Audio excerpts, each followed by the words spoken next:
Site area या fire station के करीब गत्ते के गोदाम में आग लग गई। फायर ब्रिगेड हुकाम के मुताबिक 5 फायर टेंडर आग बुझाने में मसरूफ़ है। वाटर बोर्ड के हाइड्रेंट्स में इमरजेंसी नाफिज कर दी गई है। आपको बता रहे हैं कि साइट एरिया फायर स्टेशन के करीब गत्ते के गोदाम में आग लग गई है। फायर ब्रिगेड हुकाम के मुताबिक 5 फायर टेंडर आग बुझाने में मसरूफ़ अमल है, जबकि वाटर बोर्ड के हाइड्रेंट्स में इमरजेंसी नाफिज कर दी गई है। इस वक्त जो है इमरजेंसी नाफिज कर दी गई है और आपको बताएं कि वाटर बोर्ड के हाइड्रेंट्स में इमरजेंसी नाफिज की गई है और फायर ब्रिगेड के मुताबिक 5 फायर टेंडर्स आग बुझाने में मसरूफ़ हैं। मुतअद्दिद टैंकर्स हादसे के मकाम पर रवाना कर दिए गए हैं और ये भी बताएं कि फायर ब्रिगेड को बिला मुआवजा पानी की फराहमी इस वक्त की जा रही है। मजीद बात करेंगे, सलमान सलीम हमारे साथ मौजूद हैं। सलमान, अपडेट कीजिएगा। देखिए, बिल्कुल साइट एरिया का ये इलाका है। Site area fire brigade station के पीछे जो है ये एक गत्ते का गोदाम बताया जा रहा है, जहाँ पे अचानक आग भड़क उठी और आग देखते ही देखते उससे पूरी फैक्ट्री को जो है वो गोदाम को अपनी लपेट में ले लिया है। इब्तदाई तौर के ऊपर फायर ब्रिगेड की 7 गाड़ियां जो है वो मौके के ऊपर मौजूद है, जो आग बुझाने की कोशिश कर रही है। तमाम फायर ब्रिगेड हुकाम का ये कहना है कि आग को जो है वो जल्द काबू कर लिया जाएगा। साथ साथ अगर पानी के रवानी की बात की जाए तो पानी जो है वो फराहम किया जा रहा है। तमाम फायर टेंडर के पास जो है वो पानी मौजूद है और बैकअप के अंदर भी तकरीबन 3 फायर टेंडर जो है वो यहाँ पर मौजूद है कि अगर किसी एक फायर टेंडर के अंदर पानी खत्म होता है तो दूसरे को फौरी तौर के ऊपर जो है वो आगे किया जाएगा। इस पूरे वाक़े के अंदर कोई जानी नुकसान जो है वो अब तक रिपोर्ट नहीं हुआ है, जबकि इब्तदाई तौर के ऊपर यही बताया जा रहा है कि जो फैक्ट्री है शॉर्ट सर्किट के बायस जो है वो आग लगी है। ठीक है, बहुत शुक्रिया अपडेट करने के लिए। कुदरती आफात और दहशतगर्दी से मुतालिक आगाही के लिए अहम इकदाम। सिंध हुकूमत का FM रेडियो चैनल लॉन्च करने का फैसला। सूबाई वज़ीर इत्तलात शर्जील मेमन की ज़ेर सदारत इजलास में फैसला किया गया।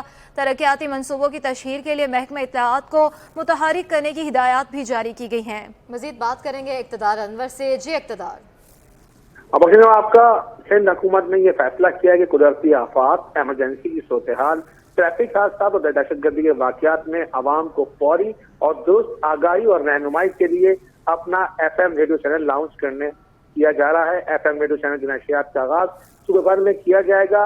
वज़ीर इत्तलात सिंध शर्जील इनाम मेमन का ज़ेर सदारत होने वाले इजलास में इस बात का फैसला किया गया कि सिंध हुकूमत ने पिछले 15 साल पूरे पाकिस्तान में बहुत अहम काम किए हैं। मुख्तलिफ अस्पताल बनाए जिनमें NICVD, SIUT, साइबर नाइफ और दीगर अस्पताल शामिल, लेकिन उनकी तशहीर जो है वो सही तरीके से नहीं हो पाई। लिहाजा अब ये फैसला किया गया है कि सोशल मीडिया के दौर में न सिर्फ सोशल मीडिया डायरेक्टरेट पर फोकस किया जाएगा, बल्कि सिंध हुकूमत अपना FM चैनल भी खोलेगी, जो कि सिंध हुकूमत की तरक्की, खुशहाली और किसी हादसे की सूरत में आवाम को दुरुस्त और बरवक्त मालूमात जो है वो फराहम करेगी और इसका कयाम जो है वो जल्द अमल में लाया जाएगा।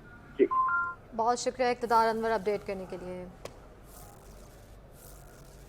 और कराची में सूरज आग बरसाने लगा। पारा 34 डिग्री तक जा पहुंचा है। दर्जा हरारत 35 डिग्री तक जाने का इम्कान भी जाहिर किया जा रहा है। मजीद अहवाल जानते हैं नुमाइंदा नमरा रियासत से। नमरा, बताइएगा इस हवाले से। बिल्कुल जी, शहर कायद में गर्मी की शिद्दत बरकरार है। सुबह के औकात में कम से कम दर्जा हरारत 20 डिग्री सेंटीग्रेड रिकॉर्ड किया गया था, जबकि मौजूदा दर्जा हरारत 34 डिग्री सेंटीग्रेड है और 35 से 36 डिग्री सेंटीग्रेड जाने तक का इम्कान है। और शहर कायद जो है वो आलूदगी की शरह में भी पाकिस्तान में पहले नंबर पर, जबकि दुनिया भर में दूसरे नंबर पर रिकॉर्ड किया गया है। उसके साथ साथ मशरिक सिम से चलने वाली हवा 14.8 किलोमीटर रिकॉर्ड की गई है। हवा में नमी का तनासुब महज 15% रिकॉर्ड किया गया है। इसके साथ साथ बारिश का जो कोई इम्कान जाहिर नहीं किया गया है। आलूदगी के लिहाज से बात की 183 डिकुलेट मीटर रिकॉर्ड किया गया है। जी, नाज़रीन, यूटिलिटी स्टोर्स पर महंगाई का राज बदस्तूर बरकरार है। इसी पर बात करेंगे, हमारे नुमाइंदे बसीम इफ्तिखार हमारे साथ मौजूद हैं। बसीम, अपडेट कीजिएगा इस बारे। जी बिल्कुल, अशिया ज़रूर है कि अगर बात करें तो उसमें तेल घी तो रिटेल मार्केट में महंगा हो चुका है, शहरियों की क़ुव्वत ख़रीद से बाहर है, लेकिन हम देख रहे हैं कि यूटिलिटी स्टोर्स पर भी जो तेल घी है वो भी महंगा हो गया। बिलखुसूस गवर्नमेंट की जानिब से जो सब्सिडाइज़ घी दिया जाता था उसकी कीमतों में भी इजाफा है। सब्सिडाइज़ घी जो है वो तकरीबन 375 रुपये फ़ी किलो से बढ़कर 490 रुपये पे पहुँच गया है। और इसी तरीके से ऑयल की बात करें तो ऑयल की कीमतों में भी जो ब्रांडेड कंपनी है उन्होंने जो है वो यूटिलिटी स्टोर्स पर ऑयल महंगा कर दिया है। ऑयल भी तकरीबन हम देख रहे हैं कि 664 रुपये फ़ी किलो तक पे फ़रोख्त हो रहा है और कहीं पे 645 रुपये तक है। मुख्तलिफ कंपनीज़ के मुख्तलिफ रेट्स हैं, लेकिन इजाफा जो है वो 130 रुपये का देखने में आ रहा है। हम देखते हैं कि यूटिलिटी स्टोर्स पर बड़ी तादाद में शहरी जो है वो चीनी, आटा, तेल, घी की ख़रीदारी के लिए आते हैं, लेकिन अब शहरियों से जानते हैं कि तेल घी की कीमतों में जो इजाफा हुआ है यूटिलिटी स्टोर्स पर, उस पर आप क्या कहेंगे? बस यही बोलेंगे कि मज़दूर आदमी कहाँ जाएं, जो उनकी जो पहले उनको फ़ायदा दे रहे थे, अभी तो स्टोर पे यूटिलिटी स्टोर पे जाओ तो वही आटे का बोलते हैं 400, 500, 650 का बन गया है। अभी बोल रहे हैं शार्ट है और दूसरा मिल नहीं रहा है, अभी बढ़ाएंगे। और घी तेल की क्या सूरत हाल है, कितने रेट बढ़ गए यहाँ पे यूटिलिटी स्टोर पे? ये हर चीज़ पे जो है ना 100, 90 ऐसे ही बढ़ गया है। जी बिल्कुल, शहरी जो है वो शिकवा कर रहे हैं महंगाई का, चाहे वो रिटेल मार्केट हो या फिर यूटिलिटी स्टोर्स हों। यहाँ पर अशिया ज़रूरिया की कीमतें जो है वो आसमान से बातें करने लगी हैं और शहरियों का कहना है कि इस महंगाई के दौर में इनके लिए राशन की ख़रीदारी अब एक दुश्वार कुन मरहला बन चुकी है। तेल घी की कीमतों में भी इजाफा जो है वो अब शहरियों के लिए मज़ीद माशी मुश्किलात में इजाफे का सबब बन रहा है। शहरियों का मुतालबा है कि यूटिलिटी स्टोर्स पर चाहे तेल घी हो या फिर दीगर ज़िंदगी की अशिया हो उसकी कमी लाई जाए ताकि उनकी मुश्किलात कम हो सकें। जी। नॉर्थ नाज़िमाबाद सिकंदर बख्श रोड पर जमा सीवरेज के पानी ने शहरियों का गुजरना और रिहायशियों का रहना मुश्किल बना दिया है। तफसीलात बता रही हैं हमारी नुमाइंदा अक्सा शाहिद। जी बिल्कुल, मैं इस वक्त मौजूद हूँ नॉर्थ नाज़िमाबाद सिकंदर बख्श रोड पे, जहाँ मेरे कैमरामैन इरफान तरमेरी आपको दिखाएं कि सड़क की कुछ इस तरह से हालत है, ज़मीन का तो जैसे तसव्वुर ही ख़त्म हो गया।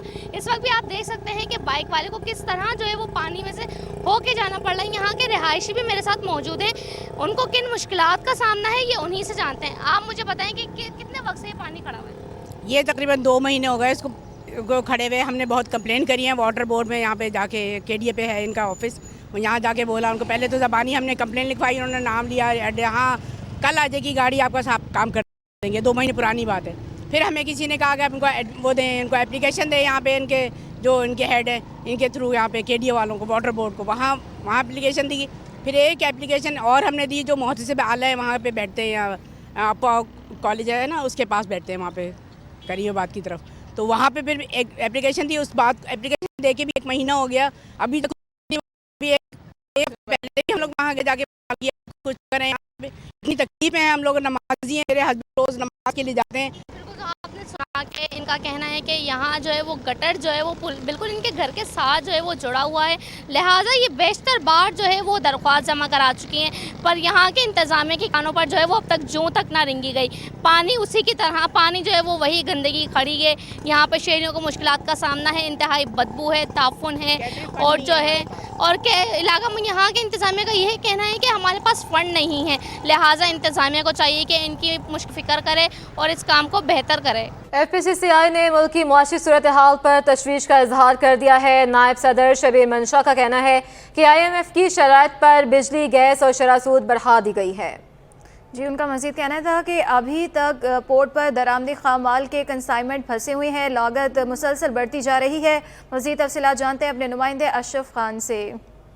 मुल्क की माशी सूरत पर शदीद कंसर्न देखे जा रहे हैं। यहाँ पे इम्पोर्ट की बात करें, एक्सपोर्ट की बात करें तो सरमायाकार शदीद परेशान है कि आगे क्या होने जा रहा है। FPCCI के नायब सदर शबीर मंशा हमारे साथ मौजूद हैं। क्या सूरत है सर कि एक्सपोर्ट भी गिर रही है, आगे चलकर क्या होगा, खाम माल नहीं मिल रहा है, कैसे हल होगा मसला?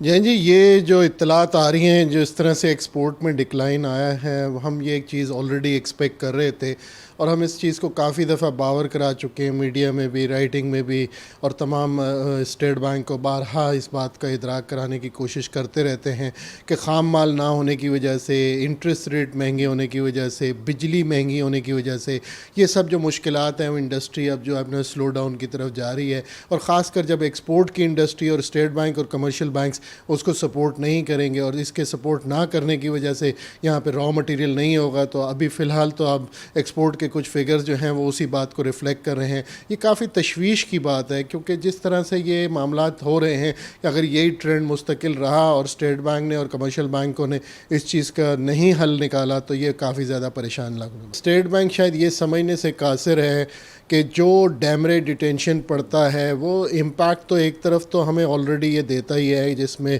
गुड्स की शॉर्टेज हो जाती है, अवेलेबिलिटी आसान नहीं होती है और इस किस्म की रुकावटों। दूसरी तरफ इसके ऊपर डैमरेज डिटेंशन पड़ता है। डैमरेज डिटेंशन हमेशा डॉलरों में लगता है और ये डॉलरों में इजाफी डॉलर के तौर पे बाहर जाता है। लोग टैक्सेस भरना चाहते हैं लेकिन बैंक उसमें रुकावट है कि जी कि उसके अंदर 180 डेज़ का और 365 डेज़ का उनके पास ऑलरेडी क्रेडिट मौजूद है, और उसके बाद अगर क्रेडिट मौजूद हो और बहुत सारी ऐसे आइटम्स हैं जो कि पाकिस्तान की ज़रूरत हैं, और अगर इस तरह से किया जाएगा तो दूसरे एंड पे एक और बहुत बड़ा नुकसान जो अंदेशा हम देख रहे हैं कि गवर्नमेंट के रेवेन्यू आर जो हैं वो बहुत ज़्यादा प्रेशर में हैं इस वक्त, क्योंकि जो डॉलर की डिवेल्यूशन की वजह से रेवेन्यू में इजाफा तो ज़रूर आ रहा है लेकिन उस तरह इजाफा नहीं आ रहा है कि जो क्वांटम की वजह से है। लेकिन बुनियादी तौर पे वो ज़्यादातर गुड्स स्मगलिंग की तरफ जा रही हैं और स्मगलरिंग जो है इस वक्त फैसिलिटेट हो रही है। जी, जैसे कि आपने सुना, यहाँ शदीद कंसर्न है FPCCI की जानिब से, और यहाँ ये मुतालबा किया कि हुकूमत बैठ कर जो मसाइल हैं उसको हल करे, वरना आगे चल के एक्सपोर्ट्स मज़ीद गिर जाएंगी। जी, साबिक रुकन मैनेजिंग कमेटी टिम्बर मर्चरा गुर्ब मिनहास जाफरीनी ने माशी सूरत हाल पर तशवीश का इजहार कर दिया। मज़ीद बताएंगे काविश मेमन। देखिए, मुल्क में मौजूदा माशी सूरत हाल के बाइस जहाँ एक जानिब ताजिर और सनतकार परेशान हैं, तो वहीं दूसरी जानिब जो टिम्बर के सेक्टर से वाबस्ता अफराद हैं वो भी परेशान हैं। हालिया दिनों में हमने देखा कि जो एसोसिएशन है उन्होंने इस सिलसिले में एहतजाज भी किया, हुकूमत के सामने मुतालबात भी रखे। इस वक्त मौजूदा हालात में मार्केट की क्या सिचुएशन है, मार्केट के मारूफ ताजिर हैं मिनास जाफरानी, उनसे बात करते हैं। सर बताइएगा इस वक्त क्या हालात हैं और कितना मुश्किल हो गया कारोबार को आगे लेके चलना? मिनास जाफरानी टिम्बर मार्केट से मेरा ताल्लुक़ है और इस वक्त आप देख रहे हैं जो जिस तरीके से पाकिस्तान के अंदर जिस तरीके से हालात चल रहे हैं और ये इस गवर्नमेंट की कोई पॉलिसी तो नज़र आ नहीं रही है। इस वक्त इंपोर्टर्स भी परेशान होंगे, एक्सपोर्ट्स रिलेटेड जो इंपोर्ट्स हैं वो भी एक्सपोर्टर्स भी परेशान होंगे। एक आम रिटेलर की तो कोई बात नहीं है, क्योंकि हालात सही होंगे तो कोई रिटेलर के पास आएगा भी गाहक लेने के लिए। तो बुरा हाल है, कोई पॉलिसी है नहीं। हम तो इंपोर्ट करने से कासिर हो गए। हमारी लकड़ी की जो आइटम है वो 30 इंडस्ट्रीज़ को जो है वो फीड करती है, और हमारा डेलीगेशन लास्ट वीक गया भी था इस्लामाबाद कॉमर्स के पास कि इसको एसेंशियल के अंदर दें, क्योंकि जब तक इन्होंने 27 दिसंबर को जो इन्होंने SRO निकाला था उसके बाद हम नॉन एसेंशियल को ये बैंक्स किसी भी में ट्रीट नहीं कर रहे हैं, ना इसकी LC खोल रहे हैं, ना इसका हमें डॉलर दे रहे हैं। बिल्कुल, इस सिलसिले में मार्केट के मारूफ ताजिर मिनास जाफरानी का कहना था कि मामला जो है वो संगीन से संगीन तर होते जा रहे हैं। हुकूमत से जो लकड़ी है उसको एसेंशियल आइटम में डालने का मुतालबा किया था, लेकिन हुकूमत की बात तो सुनती है, मुतालबात तो सुनती है हुकूमत, लेकिन जो संजीदगी है वो दिखाई नहीं दे रही।